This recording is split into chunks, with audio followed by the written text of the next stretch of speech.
Hi guys, mga idol, may mga netizens tayong nakausap dito tungkol kay Rendon Labrador. Pakinggan natin sila. May 3 netizens ako nakausap kung pagbibigyan ba natin si Rendon Labrador sa kanyang FB page. Ito ang mga sagot nila, mga idol. May kung magbabago naman po kayo. Ayun, di ba? Magandang answer, sir. Siya ng chance kung patutunayan mo ulit. Oo, Kasi tama. ang Tama. ginagawa kasi na ano, Dapat talaga bigyan siya ng chance.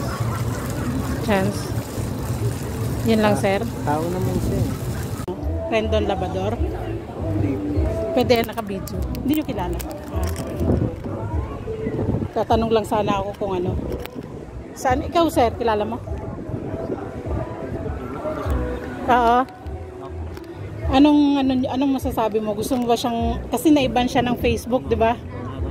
Saka ng unang-una TikTok, di ba? Tapos Instagram.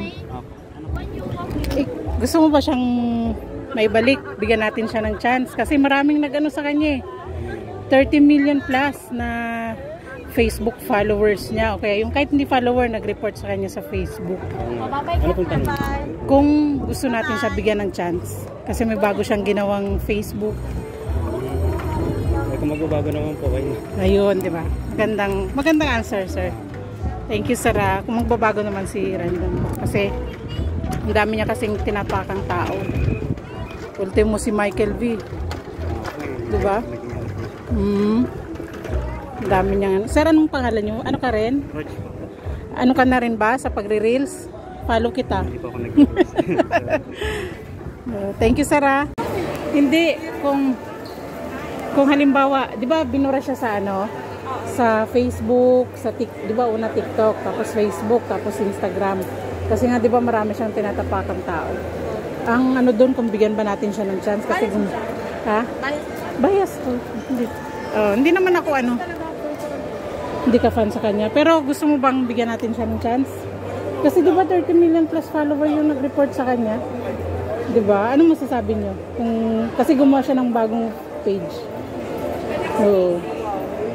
May na-interview ako, sabi. sila ni Vice naman. Oo, di ba? Tsaka si Michael V. Di ba?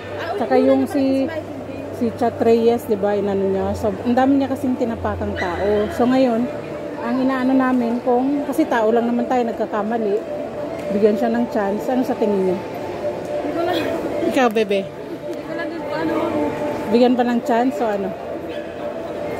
wow, asa tao mo. Oo, sa bagay, no? Pero ang daming nainis sa kanya, no? Pero kung bibigyan siya ng chance, kung patutunayan mo ulit. Oo, Kasi tama. ang Tama. ginagawa kasi na is influencer. Oo. Pero Pati yung motivational rise niya, di ba? yun nga rin yung kung bibigyan siya ng chance naman, dapat gamitin nila. Oo. Very good, ma'am. Very good answer. Sa parang yung social media talaga yung pinaka. Oo. Mas marami na yung Tama. mga bata. Ma'am, thank you ha. Ma'am, so, sir, ano masasabi mo, sir? Tungkol sa pagkawala ni Rendon Labrador. Nawala ba? Nag-impact po ito. Asan siya ngayon? Nasa hindi ko alam, ano bang merong apps ngayon na bago? Wala na siya. Mag-upslide na lang siya uli.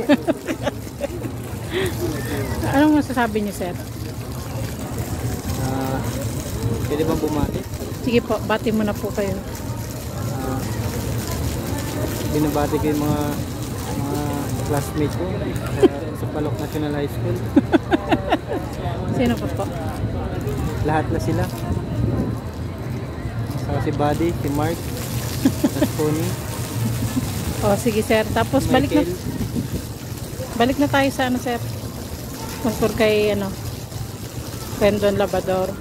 Gusto niyo bang bigyan siya ng chance, sir? Kasi may bago siyang gawang FB page. Kasi nabura ngayon kanyang Facebook. Anong masasabi mo? Kasi lahat naman tayo nagkakamali eh. Tao lang tayo. Dapat talaga bigyan siya ng chance. Chance? Yan lang, sir? Tao naman siya. Kala ko ha. Yun lang masabi ko. Bigyan na lang siya ng chance. Thank you, sir.